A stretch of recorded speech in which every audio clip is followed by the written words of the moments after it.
আসসালামু আলাইকুম। আপনারা শুনছেন সর্বশেষ আন্তর্জাতিক সংবাদ। শুরুতে শিরোনাম পড়ে বিস্তারিত। চুক্তি না হলে ইরানে আরও তীব্র হামলার হুঁশিয়ারি ট্রাম্পের। দক্ষিণ লেবাননে ইসরায়েলি বাহিনীর ওপর হিজবুল্লাহর তীব্র হামলা। শুভেন্দু অধিকারীর ব্যক্তিগত সহকারীকে গুলি করে হত্যা, এলাকায় উত্তেজনা।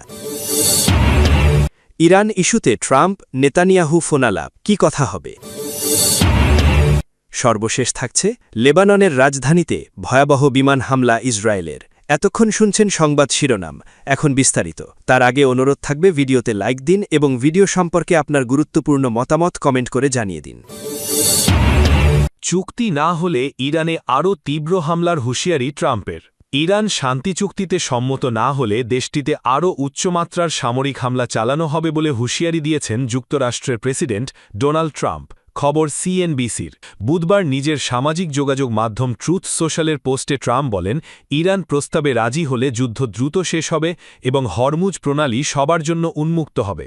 তবে চুক্তি না হলে আগের চেয়ে আরও তীব্রতায় বোমা হামলা শুরু হবে বলেও সতর্ক করেন তিনি। এই মন্তব্যের আগে এক প্রতিবেদনে জানানো হয়, যুক্তরাষ্ট্র এবং ইরানের মধ্যে চলমান 2 মাসের যুদ্ধ শেষ করতে একটি সম্ভাব্য চুক্তির দিকে অগ্রগতি হয়েছে। ওই প্রতিবেদনে বলা হয়, আগামী 48 ঘণ্টার মধ্যে তেহরানের কাছ থেকে গুরুত্বপূর্ণ কিছু বিষয় প্রতিক্রিয়া আশা করছে ওয়াশিংটন, যার ভিত্তিতে একটি সংক্ষিপ্ত চুক্তিপত্র তৈরি হতে পারে। এদিকে সম্ভাব্য সমঝোতার খবরে বৈশ্বিক বাজারে ইতিবাচক প্রতিক্রিয়া দেখা গেছে। তেলের দাম কমেছে, পাশাপাশি যুক্তরাষ্ট্রের শেয়ার বাজার ফিউচার, ইউরোপীয় শেয়ার এবং বৈশ্বিক বন্ড বাজারে ঊর্ধ্বগতি লক্ষ্য করা গেছে। অন্যদিকে পাকিস্তান সরকারের এক কর্মকর্তা জানিয়েছেন, যুদ্ধ শেষের প্রস্তাব সামনে আসার সম্ভাবনা খুবই বেশি। একই সময়ে ইরানের পররাষ্ট্র মন্ত্রণালয়ে জানিয়েছে, তারা মার্কিন যুক্তরাষ্ট্রের দেওয়া 14টি প্রস্তাব পর্যালোচনা করছে।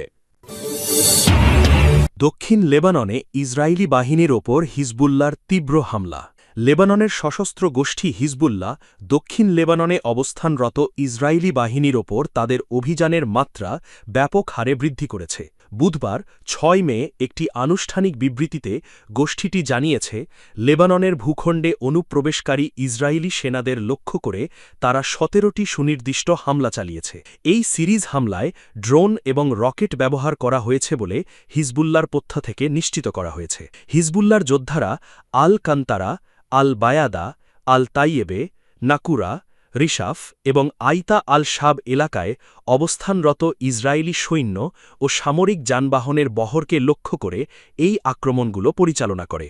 মূলত ইসরায়েলি বাহিনীর অবস্থান ও সমাবেশ স্থলগুলোকে তছনছ করে দেওয়াই ছিল এই অভিযানের মূল লক্ষ্য। প্রত্যক্ষ যুদ্ধের পাশাপাশি ইসরায়েলের সামরিক সরঞ্জাম ও অবকাঠামোর ওপর হিজবুল্লাহ সুনির্দিষ্ট আঘাত হেনেছে। আল কুজা এলাকায় ইসরায়েলি বাহিনীর একটি পার্সোনেল ক্যারিয়ার বা সেনা বহনকারী যানের ওপর ড্রোন হামলা চালানো হয়। এছাড়া আল কান্তারা এলাকায় ইসরায়েলি বাহিনীর নবনির্মিত একটি কমান্ড সেন্টার বা নিয়ন্ত্রণ কক্ষ ড্রোন হামলার মাধ্যমে গুঁড়িয়ে দেওয়ার দাবি করেছে গোষ্ঠীটি। দক্ষিণ লেবাননে ইসরায়েলি আগ্রাসন প্রতিহত করতেই এই পাল্টা প্রতিরোধ গড়ে তোলা হয়েছে বলে হিজবুল্লাহর পক্ষ থেকে জানানো হয়েছে।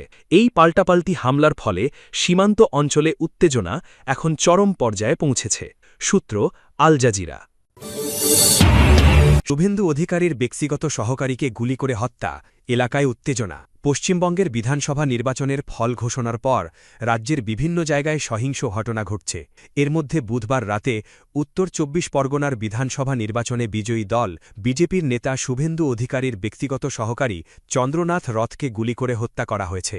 বুধবার গভীর রাতে উত্তর 24 পরগনার মধ্যমগ্রামের দোহারিয়া অঞ্চলে চন্দ্রনাথকে গুলি করে সন্ত্রাসীরা। এই সময় তার গাড়িতে থাকা আরও এক যুবক গুলিতে গুরুতর আহত হয়েছেন। তিনি গাড়ির চালক নাকি চন্দ্রনাথের সহকর্মী তা এখনও স্পষ্ট নয়। ওই যুবককেও কলকাতার একটি হাসপাতালে নেওয়া হয়েছে। এই ঘটনার পর মধ্যমগ্রাম ও সংলগ্ন এলাকায় প্রবল উত্তেজনা দেখা দিয়েছে।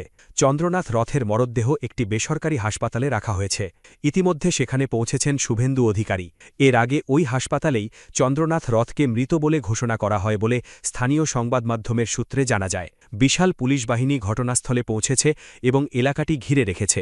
শুভেন্দু অধিকারী সাম্প্রতিক নির্বাচনে পশ্চিমবঙ্গের মুখ্যমন্ত্রী মমতা বন্দ্যোপাধ্যায়কে পরাজিত করেছেন, তার মুখ্যমন্ত্রী হওয়ার সম্ভাবনা রয়েছে।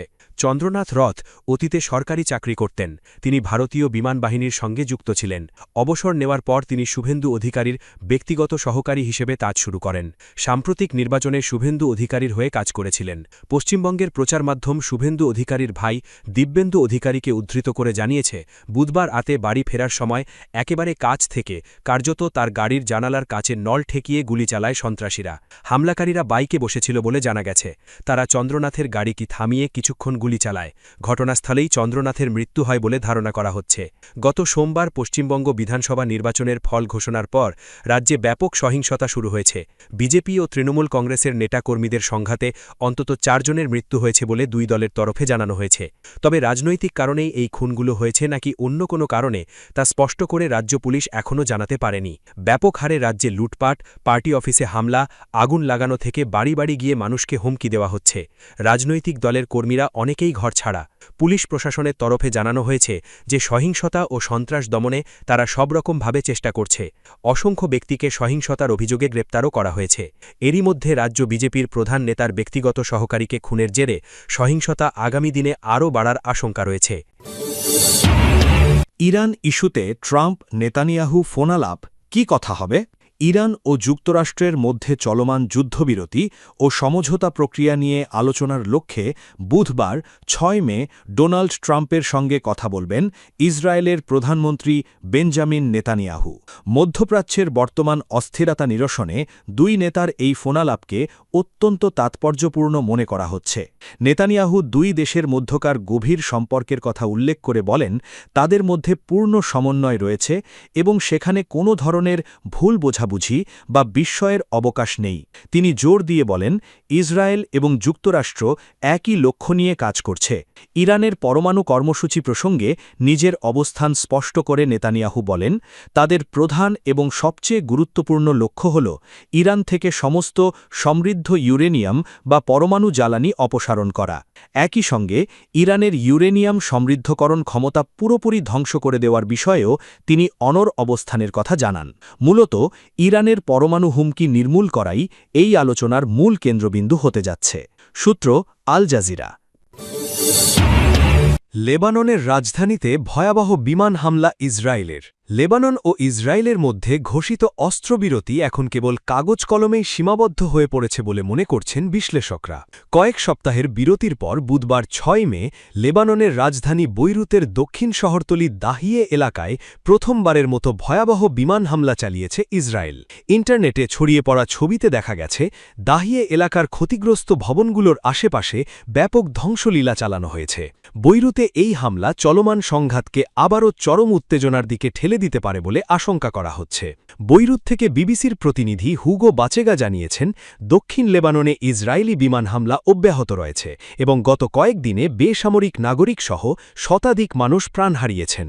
ইসরায়েলের দাবি, হিজবুল্লাহ কর্তৃক অস্ত্রবিরতির শর্ত লঙ্ঘনের প্রতিক্রিয়ায় তারা এই হামলা চালাচ্ছে। অন্যদিকে হিজবুল্লাহ অভিযোগ করেছে যে ইসরায়েলি প্রথম চুক্তি লঙ্ঘন করেছে এবং এর প্রতিবাদে তারা দক্ষিণ লেবানন ও উত্তর ইসরায়েলের দখলকৃত এলাকায় ইসরায়েলি সেনাদের লক্ষ্য করে পাল্টা আক্রমণ চালাচ্ছে। ইসরায়েল ও হিজবুল্লার মধ্যে শান্তি ফেরানোর উদ্দেশ্যে যে চুক্তি স্বাক্ষরিত হয়েছিল, মাঠ পর্যায়ে তার কোনো প্রতিফলন দেখা যাচ্ছে না।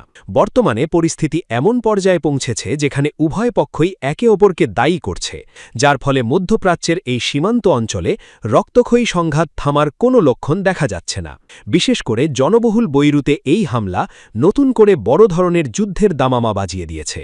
সূত্র বিবিসি।